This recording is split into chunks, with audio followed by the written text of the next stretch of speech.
Welcome to the Downsized. Today in the world of weight loss and GLP-1s.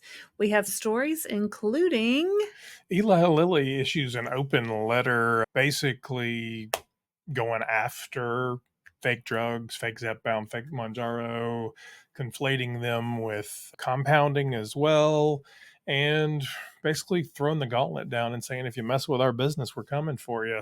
We'll talk about that a little bit more. Then we also have a warning from the World Health Organization on fake drugs and stories on new drugs and research. It's a lot of stuff this week. So if you're new here, welcome to our channel. We are Laraine and Christopher Durham, and we are the Downsized News. This is the news, Monday, June 23rd, where we share the latest GLP-1, Mounjaro, Zepbound, Wegovy, Ozempic, take a breath. It's a lot of drugs, Trizeptide, Semaglutide news, insights, and a healthy dose of opinions. We are not doctors or medical professionals. Please always consult a qualified healthcare professional before starting any weight loss medication or treatment. What's your line that you want to say on YouTube? Welcome to my channel, or welcome back to my channel. We are the Downsized. We're glad you're here. Please like and subscribe. So if you have never joined us, let us tell you just a brief bit about us. That we have lots of videos out there. You can learn more about us. But basically, we're husband and wife. I'm 55. You are also 55, but he's much older. How much older? He's 6 months older. He's much older. My birthday's coming up at the end of August. We have been on a weight loss adventure with GLP-1s, Trizeptide, Zepbound, Mounjaro since September 29th of this past year. I've lost a little more than 70 pounds. And I've lost 49 pounds. I'll just round up to 50 because... No, 49 pounds on a GLP-1 medication. And that puts you where in your journey? I'm at maintenance right now. I started at 193. Today I weighed 144, right at my goal weight where I want to be. So I'm trying to figure out how to navigate that. So I'm still on the medication, just going down in dose a little bit. And stay tuned and you can see how I navigate maintenance. This is our weekly news. We do a roundup, we curate, we go out and find all the stories we think that are cool in the world of GLP-1s just to help keep you informed and honestly make sure we know what we're talking about. Story number one is Eli Lilly. Late last week, pharmaceutical company Eli Lilly warned in an open letter about the dangers of fake and compounded versions of its diabetes and weight loss medications, Mounjaro and Zepbound. They highlighted what they believe are significant risks to consumers. The letter addresses three main issues, and we'll talk about them a little bit. Dangers of fake and compounded products, inappropriate use for cosmetic weight loss, and legal actions and market impact. The extraordinary demand for these drugs has led to shortages and prompted black and gray market sales. Eli Lilly has announced new lawsuits against wellness centers and medical spas advertising fake versions. The letter also notes similar action by competitor Novo Nordisk against entities selling knockoff versions of their drugs, Ozempic and Wegovy. Lilly stresses that they never sell genuine Mounjaro or Zepbound on social media and urges consumers to avoid products labeled research purpose only or not for human consumption. For more details, watch our full reaction video linked at the end of this video, but we'll give you a little bit of the highlights. What are your thoughts? Yeah, if it's marked research or not for human consumption, why would you want to inject it into your body? So please don't do that. Eli Lilly is coming after people who are claiming to have their name brand products when they don't. I mean, they're going after people selling fake purses and fake Rolexes. When we go through the letter, and you'll see it, there are people out there selling just blatantly dangerous products that could really hurt you. They're not sterile. There's a good portion of this letter that we firmly agree with. There's also a portion that we don't agree with, and they're conflating compounding in state-regulated compounding pharmacies with this, and we absolutely don't agree with that. We have used Mochi Health as our teleprovider and Hallandale Pharmacy out of Florida, state-regulated pharmacy, very safe. The drugs have worked very well for us. There's part of this letter we absolutely agree with, part we don't, and we'll go into detail on that in our other video. Any other thoughts there? Just make sure you know who you're buying your medications from. These have to be doctor prescribed. So if you're Facebook messaging somebody who says they can sell you the powdered version for cheap, or I have a few shots left, don't do or it. I was traveling in Yeah, Mexico, don't do it. or Don't do it. So it's not worth it's it. prescription medication. You have to have a prescription from your doctor. So please, please be careful. The next story goes into more detail about that. So, Laraine, why don't you take us away on that? The World Health Organization has issued a warning about counterfeit drugs falsely claiming to contain the active ingredients found in Novo Nordisk's diabetes drug, Ozempic, and weight loss treatment, Wegovy. The WHO's alert is in response to the detection of these 3 falsified batches of semaglutide in Brazil and the UK in October 2023 and in the United States in December 2023. These fake drugs could be harmful and may cause health complications due to unmanaged blood glucose levels or weight.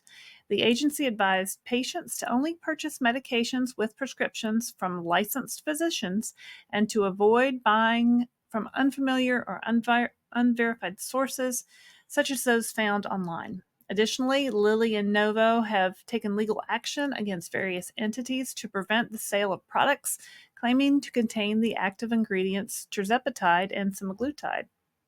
Eli Lilly announced that it's suing 6 more entities, including medical spas and wellness centers, for selling products claiming to contain Trizeptide.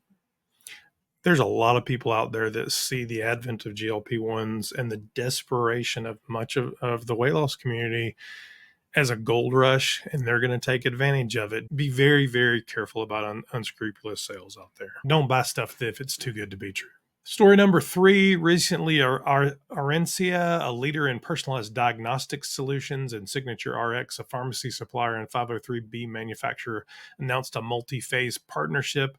This collaboration aims to develop new biomarkers and a personalized medication management solution specifically for GLP-1 medications. We've seen a couple of players enter this space. There's a lot of people trying to figure out how to do testing, how to help people manage their health care, take the right drugs. So what does this mean for those of us using GLP-1 drugs like Zepbound and Wegovy? It means a more tailored approach to our medication. Genomic. Arencia and SignatureRx are focusing on understanding the specific pharmacogenomic and biomarker pathways for GLP-1 receptor agonists. By incorporating evidence-based insights into existing medication management programs, they aim to support the unmet supply chain needs and ensure patients maintain steady access to these critical medications. This is particularly important given the current and projected shortages of GLP-1 medications. For many patients, while the results with GLP-1s have been satisfactory, there are still variances in how individuals respond to these medications. This partnership hopes to help address those variances by tailoring treatments to individual metabolic responses, potentially reducing side effects, and improving long-term adherence. It's a big goal, and hopefully they can figure that out. Access DX Laboratory, which is owned by Arencia, has dedicated its resources to developing new companion diagnostics for GLP-1 medications. We've seen a couple of other companies doing this. Their high evidence frameworks in collaboration with standards organizations aims to expand research in the field. Happy to have as much research in this field as you can get.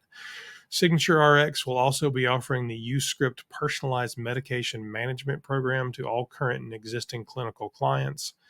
This program uses high evidence insights to optimize patient outcomes and lower care costs. As these high evidence GLP-1 markers become available, healthcare partners will be better equipped to assist patients in optimizing their GLP-1 medications. Basically, right now, there's only a few options. There's really a semaglutide option, there's a Trizeptide option. As more options come online, this company and several other companies are saying we can do testing, we can do research to make sure that the best option is applied to the appropriate patient. And hopefully you get some of those slow responders that don't have this issue as much. The team really hopes to improve efficacy, reduce side effects, and encourage better adherence for patients. We'll be closely watching this development and really see how it impacts the Downsized community. Okay, our next story. Blockbuster GLP-1 drugs have propelled Eli Lilly and Novo Nordisk to new heights among the most valuable pharmaceutical brands. According to the latest report by Brand Finance, these leading weight loss players saw their brand values soar by more than 50% in the past year. Brand Finance's rankings are based on the net economic benefit a company would gain by licensing its brand on the open market, considering brand royalty agreements, brand strength, and other factors. In 2023, Eli Lilly's brand was valued at $3.9 billion, and Novo Nordisk's was valued at $3.1 billion, placing them in 9th and 14th, respectively, among pharma brands. However, 2024 saw an even more dramatic increase. Novo Nordisk's brand value surged 64% to nearly $5.1 billion, boosting the company to 8th place. This rise builds on a 30% increase in 2023, driven by the growing awareness of their GLP-1 drugs, Ozempic and Wegovy.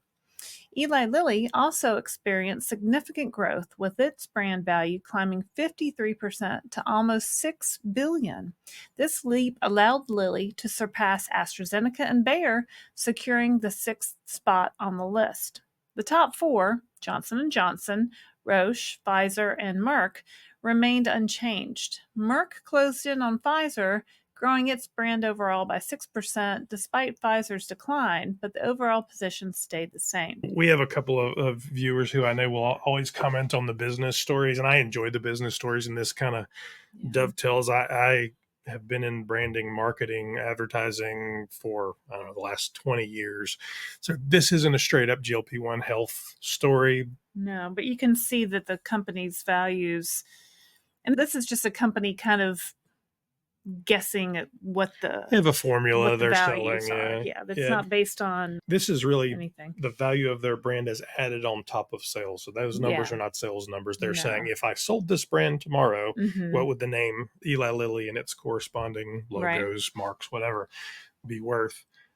I think it points to what the market sees as the value for the GLP-1 consumer, though, and the dramatic growth and the opportunity for a lot of other players in the space. So if there's still, 8 other people ahead of them. I mean, where's Johnson & Johnson and Roche and Pfizer and Merck in this? Surely they're out there. Surely they have scientists going, how do we get in this business? We've been talking about Eli Lilly and Novo Nordisk so much, and I forget about Johnson & Johnson. Surely they're trying to figure out something to launch themselves into. And we've seen a lot of little guys playing where they're getting seed money and all that, but there's a lot of big players in the healthcare and the drug market that could get into this and could dramatically change the market. Obviously, Novo Nordisk was first to market with the Semaglutides and Trizeptides with Lilly, but it's not to say that 5 years from now there's not a completely different mix of players that have won.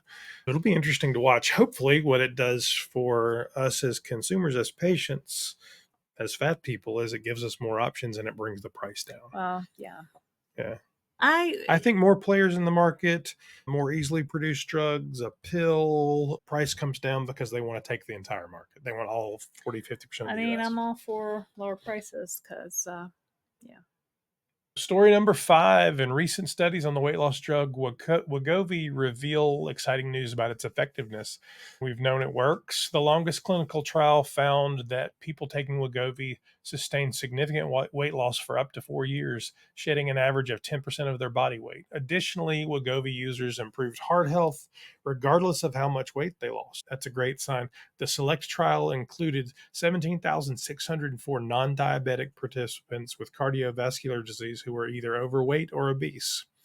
Participants received either a placebo or weekly injections of Wegovy, which contains the active ingredient, as we know. John Deanfield, a cardiology professor at the University College of London, said these findings are significant. Many of my cardiovascular patients could benefit from semaglutide along with their usual care.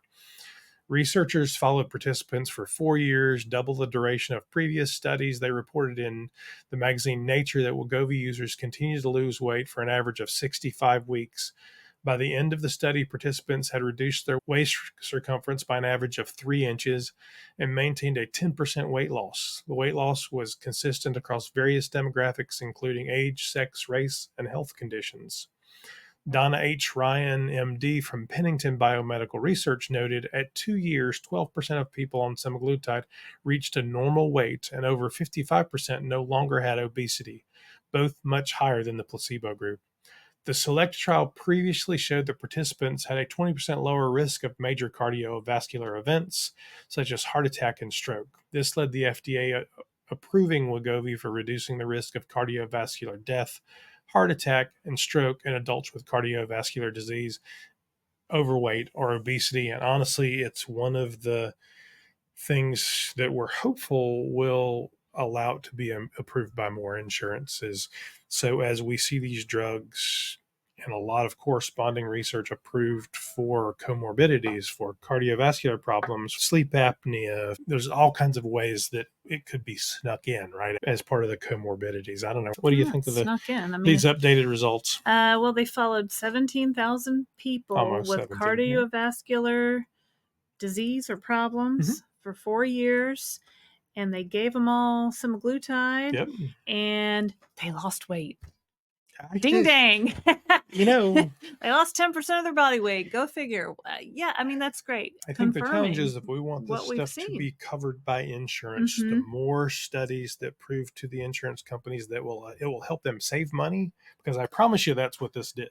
Right? If those people didn't have heart attacks, if they didn't get further sick, if they didn't get type 2 diabetes, it saved insurance companies money. Perhaps if we could use it as a preventative to not get heart disease in the first place by, controlling obesity, that's what we want to get to with the. So the only way we get to, particularly in the U.S., we get to mass insurance acceptance is the insurance companies are either, one, forced by law, they have to do it, or two, they believe it's to their benefit. They will be more profitable if they use these drugs. And these are the kind of studies that could potentially help that. The more research, the better, as far as I'm concerned. Would you like to close this out, Laraine? Sure. Thank you for being part of our Downsized family as we explore the world of GLP-1 together. Please like and subscribe to our channel, The Downsized. Make sure to join us live each Thursday at 7 p.m. Eastern Daylight Time for The Downsized Live. I'm Laraine Durham. And I'm Christopher Durham. Until next time, take care.